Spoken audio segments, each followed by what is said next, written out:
Shakey's face of the day, 16-year-old Christine Shatan. If you're wondering why the surname is familiar, pinsan po yan ni Shasha Torres, Patricia Shatan Torres ng Philippine Army. So 16 years old, laking bata rin. Mukhang magbabalibol din ito. Ating face of the day, si Christine Shatan. Lamang po ng isa rito ang Smart Maynilad. Coco Wang, binuhayan ni Panatikla ba? Lahat yata ng player na Ateneo mahilig sa skyball. Oh, Coco Wang, ayan na siya. And every time, of course, merong guest player, ano, and foreign import. Inaabangan ng mga tao yung malalakas na atake. Kaya tanong kay Coach Roger, Coach Roger, kuha ba ng foreign import? Meron ako, hintayin mo lang. Hintayin mo lang. Sabi ko, Lauren Ford, hindi naman yun. Pero eto, that's why he's also sticking with the current roster na meron siya. Yung rules po kasi natin dito for the Open Conference is that service returned well. And Mercado cannot do anything about it. Credit half that point to Melissa Going for returning that serve. Yung rules kasi natin dito sa Shakey's V-League, mga kaibigan, pwede kang magdagdag ng player hanggang saan mo gusto, basta umabot ka na ng 14. Pero hindi ka na pwede magpalit ng player. So itong Meralco, todo na yata ito eh. Ito na yun. This is the full lineup.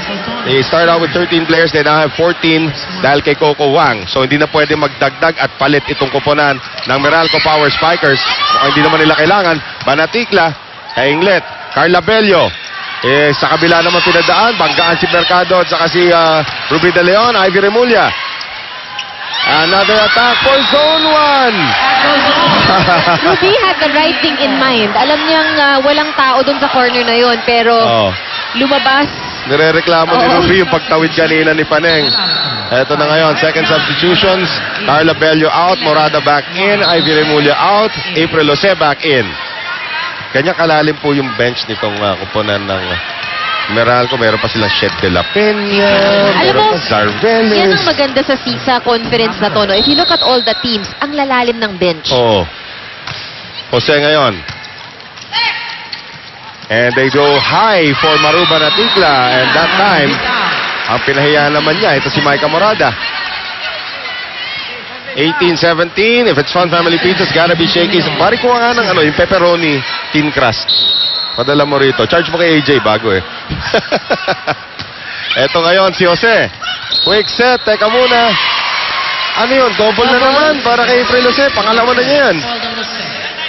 But of course, itong Smart, no? They would take all these points. Errors kasi. Dami. Wala sa errors. Oo. De Leon. Reyes. Ni-rest back si Kainglet that time. Here's De Leon, running attack, Sue Roses. Walang taong nakabantay. Wrong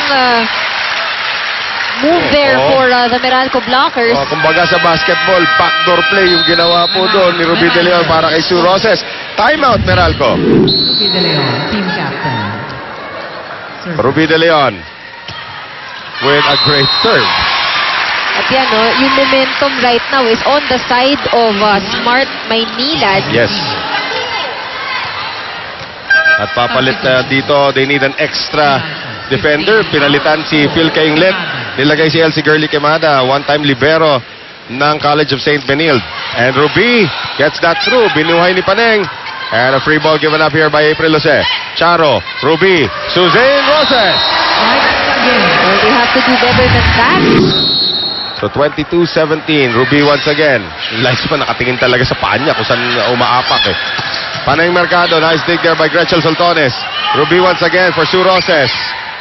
Daga by Quemada, pero mapalakas. Quemada, hindi na nabuhay yung bola. You see all the problems now happening on the side of Meralco. And another timeout by Meralco, now down by 6. At ngayon, sa talim ng serve ni Ruby De Leon, kailangan lang makakuha ng magandang reception. And that time, Jen Reyes provides it for them. Eto ngayon, si Mercado, easily done. Para rito kay Paneng. Inulog lamang yung bola. And now, Phil Kainglet moves to the front. At papalit niya si Elsie Girlie Quemada. So, 23-18. Paneng Mercado. Going, De Leon, combination, pangatlong kombinasyon na yon si Banatikla that time. Here's Kainglet, off the block, Soltones. Ruby. Maru. Binuhay pa rin. Ni Panay Mercado. Here's Phil Kainglet. Soltones is there once again. Back set now. Sue Roses. Jen Reyes. Now that's what we're used to seeing her do. Morada. Binalik ni Ruby. Masyado na malapit para kay Kainglet. Pero panalo siya kontra rito kay Roses. Roses tulak. Binuhay na naman ni Reyes. Kainglet. Going. Combination play. Panatika. Tinulak na lamang. Buhay pa rin. Charo. Nice block by Penetrante. Pero buhay pa rin. Not for long. A good rally from both teams.